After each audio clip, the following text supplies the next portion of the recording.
Selamat siang Pak, saya Asnama Angelus Angelbagi akan menjelaskan elemen dalam desain pembelajaran. Dalam desain pembelajaran itu terdapat beberapa elemen penting yang harus dipertimbangkan untuk menciptakan kegiatan belajar yang efektif.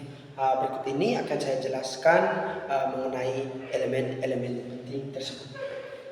Yang pertama ada tujuan pembelajaran. Dalam desain pembelajaran itu, tujuan pembelajaran itu adalah pernyataan yang menggambarkan hasil yang diinginkan atau ingin dicapai oleh peserta didik setelah mengikuti suatu proses pembelajaran. Tujuan ini memberikan arah yang jelas bagi pengajar dan peserta didik serta menjadi dasar untuk merancang seluruh elemen dalam pembelajaran seperti materi, metode, dan evaluasi. Berikut ada ciri-ciri tujuan pembelajaran yang efektif untuk memastikan tujuan pembelajaran dapat dicapai dengan baik.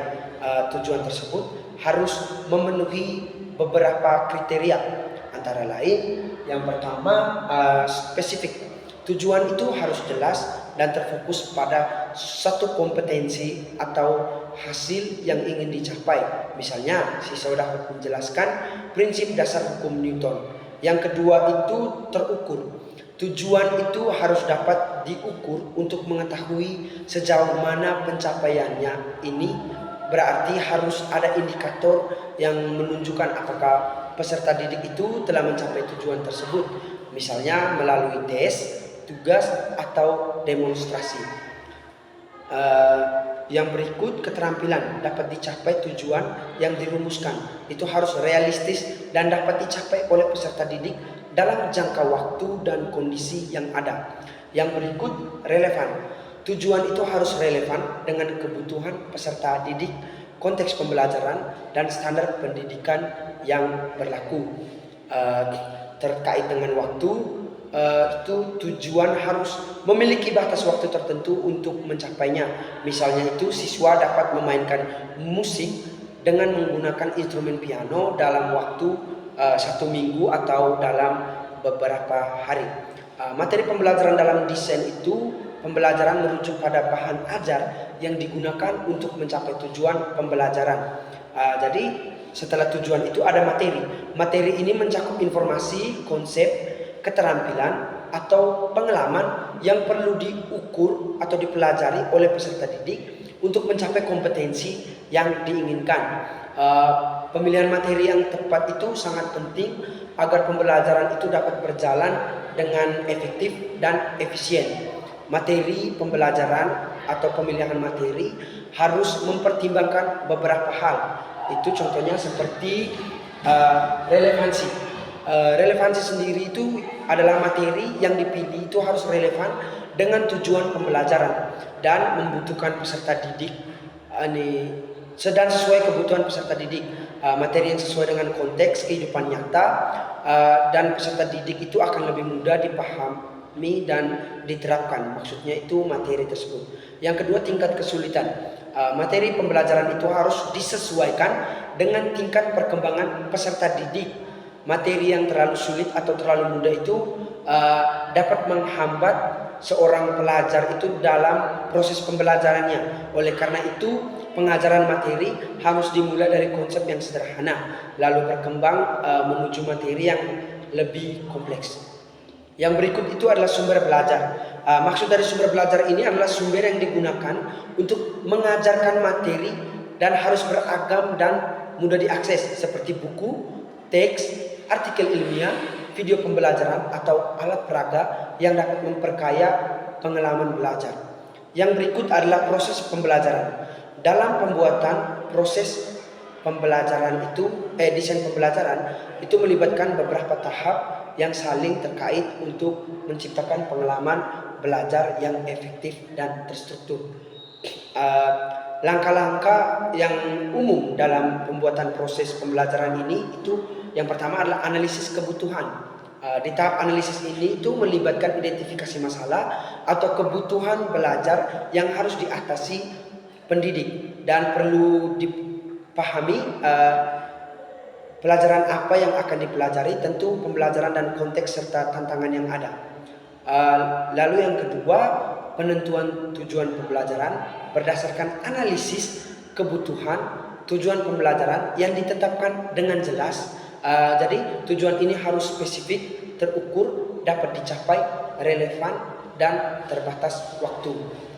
Lalu dalam proses pemilihan konten dan materi pembelajaran pada tahap ini itu sangat penting, karena materi yang relevan dengan tujuan pembelajaran dipilih, atau materi ini harus sesuai dengan tingkat kemampuan peserta didik dan mendukung pencapaian tujuan yang telah ditetapkan. Dalam proses juga desain strategi pembelajaran itu harus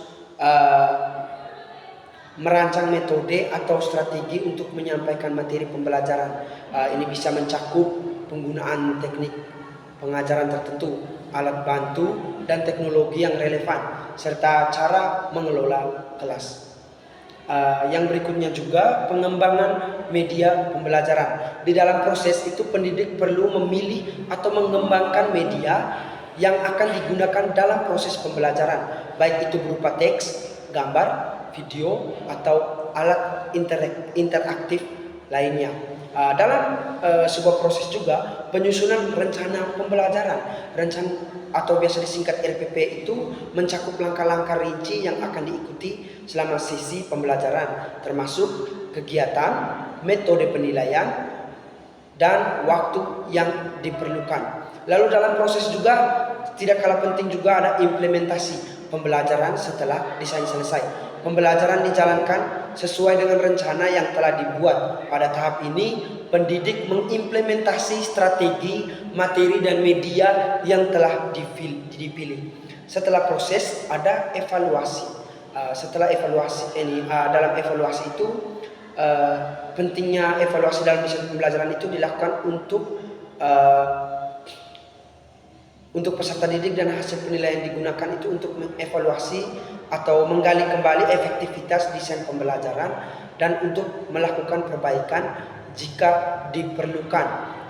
Dalam evaluasi juga ada revisi dan pengembangan. Berdasarkan evaluasi itu, desain pembelajaran dapat diperbaiki atau dikembangkan lebih lanjut agar lebih efektif di pembelajaran berikutnya. Dalam tahap ini berfokus pada pengembangan pembelajaran yang terencana, sistematis, dan berorientasi pada hasil yang optimal untuk peserta didik. Di dalam desain pembelajaran juga memiliki beberapa aspek penting yang perlu diperhatikan untuk memastikan pembelajaran berjalan dengan efektif dan mencapai tujuan yang diinginkan. Beberapa aspek utama dalam desain pembelajaran itu, yang pertama itu tujuan pembelajaran tadi, yang dimana aspek ini berkaitan dengan penentuan apa yang ingin dicapai dalam proses pembelajaran. Lalu tujuan harus jelas, spesifik, terukur, dan relevan dengan kebutuhan peserta didik. Tujuan pembelajaran tersebut menjadi acuan utama dalam perencanaan materi, strategi, serta penilaian konten pembelajaran.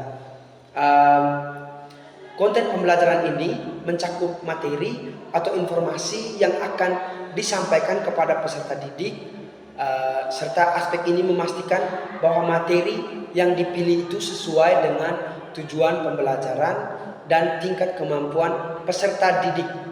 Konten itu harus terstruktur dengan baik dan relevan untuk mencapai hasil belajar yang diinginkan. Di dalam metode pembelajaran itu, metode adalah cara atau strategi yang digunakan untuk menyampaikan materi pembelajaran kepada peserta didik. Contohnya itu pembelajaran tatap muka atau daring. Dapat berupa ceramah, diskusi, tanya jawab, demonstrasi, atau pendekatan berbasis teknologi. Pemilihan metode yang tepat akan mempengaruhi efektivitas pembelajaran dan keterlibatan peserta didik. Di dalam proses pembelajaran, di dalam pembuatan desain itu, pembelajaran itu harus melibatkan beberapa tahap yang saling terkait untuk menciptakan pengalaman belajar yang efektif dan terstruktur. Langkah-langkah umum dalam proses tersebut itu, yang pertama itu tadi analisis, sudah dijelaskan.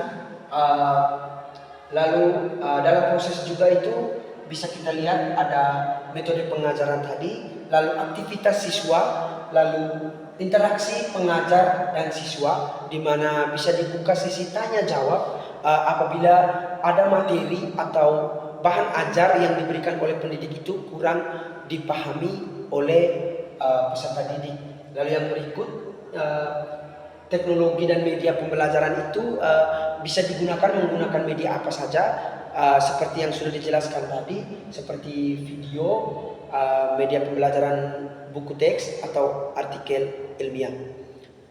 Sekian dari saya Pak, terima kasih.